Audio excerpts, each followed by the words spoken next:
우리에게 주시는 하나님의 말씀은 예레미야 1장 1절부터 10절까지의 말씀입니다. 구약 성경 1050쪽에 있습니다. 예레미야 1장 1절부터 10절까지의 말씀 우리 함께 읽도록 하겠습니다. 시작. 베냐민 땅 아나돗의 제사장 중 hil기야의 아들 예레미야의 말이라. 아몬의 아들 유다 왕 요시야가 다스린 지 13년에 여호와의 말씀이 예레미야에게 임하였고, 요시야의 아들 유다의 왕 요야김 시대부터 요시야의 아들 유다의 왕 시드기야의 11년 말까지 곧 5월에 예루살렘이 사로잡혀 가기까지 임하니라. 여호와의 말씀이 내게 임하니라. 이르시되 내가 너를 모태에 짓기 전에 너를 알았고 내가 배에서 나오기 전에 너를 성별하였고 너를 여러 나라의 선지자로 세웠노라 하시기로, 내가 이르되 슬프도소이다. 주 여호와여 보소서, 나는 아이라 말할 줄을 알지 못하나이다 하니, 여호와께서 내게 이르시되 너는 아이라 말하지 말고 내가 너를 누구에게 보내든지 너는 가며 내가 내게 무엇을 명령하든지 너는 말할지니라. 너는 그들 때문에 두려워하지 말라. 내가 너와 함께하여 너를 구원하리라. 나 여호와의 말이니라 하시고, 여호와께서 그의 손을 내밀어 내 입에 대시며 여호와께서 내게 이르시되 보라, 내가 내 말을 내 입에 두었노라. 보라, 내가 오늘 너를 여러 나라와 여러 왕국 위에 세워 내가 그것들을 뽑고 파괴하며 파멸하고 넘어뜨리며 건설하고 심게 하였느니라 하시니라. 아멘. 성도 여러분, 오늘부터는 이제 구약 성경에서 두 번째로 긴 예레미야서를 보게 됩니다. 여러분, 선지서의 그 서두에는요, 보통 배경 정보가 소개되는 것이 일반적입니다. 선지자가 어느 지파이며 어느 출신이며 또한 어느 왕이 통치할 때 주로 사역했는지를 개략의 정보가 담겨져 있죠.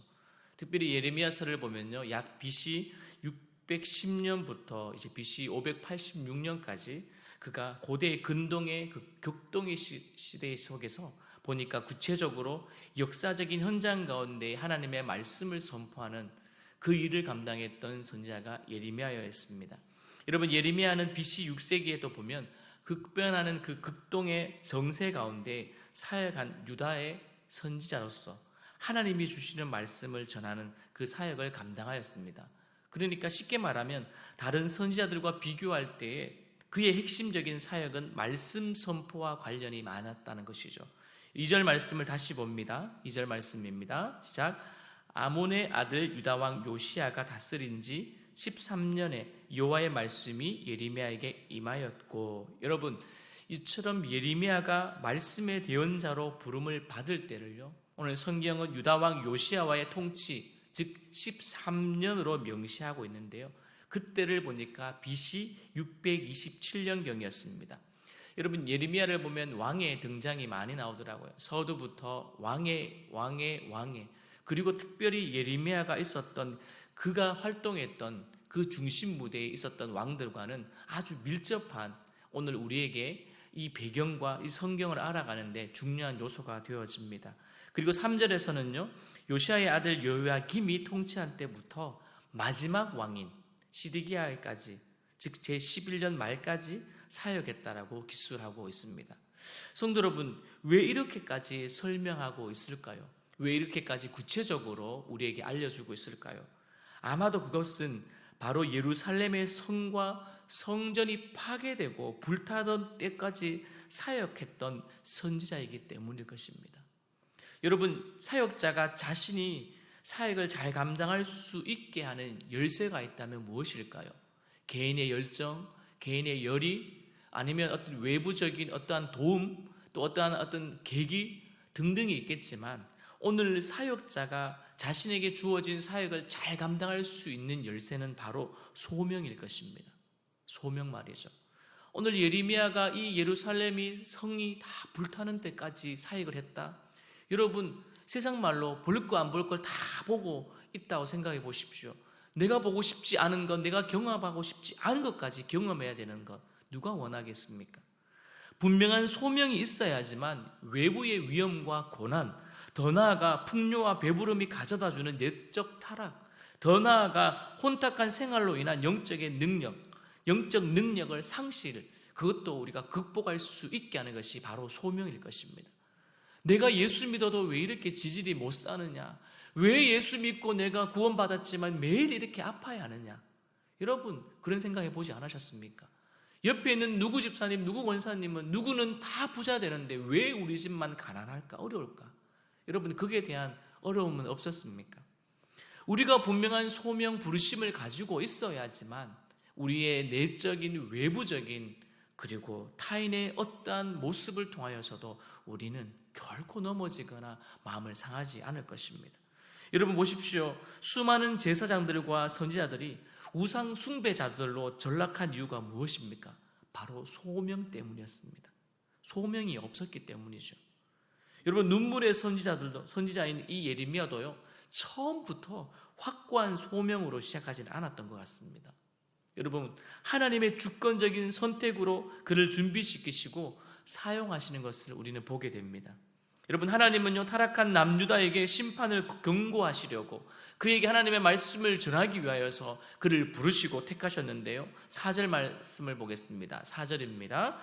여호와의 말씀이 내게 임하니라 이르시되, 그리고 부르심과 함께 약속의 말씀도 함께 해주셨습니다. 5절입니다. 같이 읽습니다. 시작.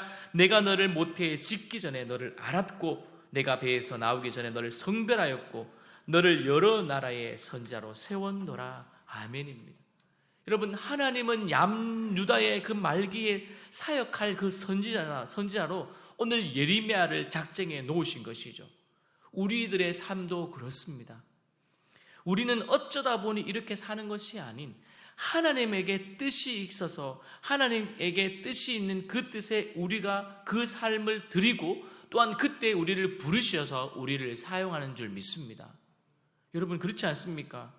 아무리 여러분 예레미야가 오늘 고백에 나는 아이입니다 하여도 소명을 받은 일꾼이라면요, 그 사명을 받을 수 있도록 그 사명을 이룰 수 있도록 능력도 하나님께서 주십니다.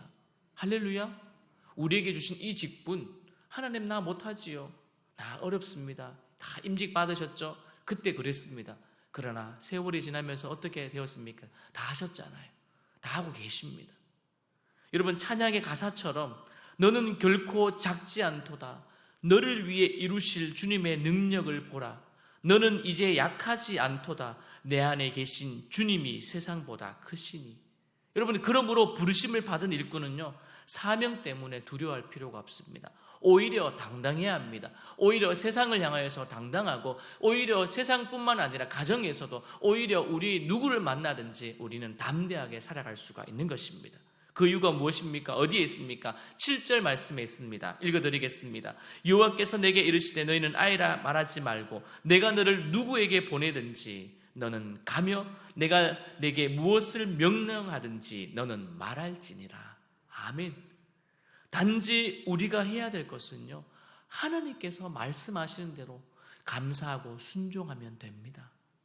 그러면 하나님이 무슨 말씀을, 무슨 말을 해야 할지, 어떻게 해야 할지를 알려주십니다. 이제 9절부터 보십시오. 예레미야가 평생 사역하면서 붙잡고 나아갈 중요한 약속을 행동으로 보입니다. 자, 마치 우리가 이사야 6장에서 나오는 사건과 비슷하죠. 소명을 보증하는 일종의 의식입니다.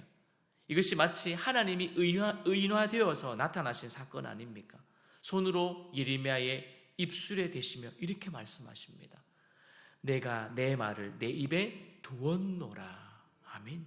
예레미야가 그 40년이 늘 긴 오랫동안의 어려웠던 가운데서도 하나님의 말씀을 꿋꿋이 전할 수 있었던 동력이 아마 여기에 있었을 것입니다. 성도 여러분, 하나님은 언약의 백성을 사랑하셔서 예레미야를 선지자로 부르셨습니다. 또한 우리를 일꾼으로 부르신 이유도 하나님의 백성을 섬기기 위한 것 아닙니까? 구체적으로 말하면 죽어가는 영혼들, 예수님을 모르는 한 영혼을 향하여서 복음을 전하라고 우리를 불러주셨습니다. 또한 하나님은 예레미야에게 두 가지 약속을 하셨죠. 첫 번째 약속은요, 그가 전해야 될 말씀을 그에게 주시겠다라고 하는 약속이었고, 또 다른 약속은 그와 함께 하시겠다라는 약속이었습니다. 무엇을 해야 하는지를 아는 사역자, 또한 하나님의 이끄심을 확신하며 하나님의 약속을 의지하며 일하는 사역자, 우리 모두가 그런 사역자인 것입니다. 그러면 우리는 무엇보다도 하나님이 우리에게 맡긴 영혼을 사랑하고 주변 지역을 섬기며 더 나아가 나라와 민족을 위해 기도하는 그 사명은 우리는 변함없이 감당해야 될 것입니다. 오늘도 우리에게는 한 날을 주셨습니다. 또 오늘부터는 예레미야서를 보게 됩니다. 눈물의 선지자, 70년 동안 그 약속을 붙들고 기억하며 살아갔던 오늘도 우리도 우리의 삶 가운데 눈물도 있고 웃음도 있고 즐거움도 있고 행복도 있지만 무엇보다도 한 영혼을 향한 눈물이 우리의 가정에, 여러분에게, 우리 교회에게 있기를 주님의 이름으로 축원드립니다. 우리 함께 기도하기를 소망합니다.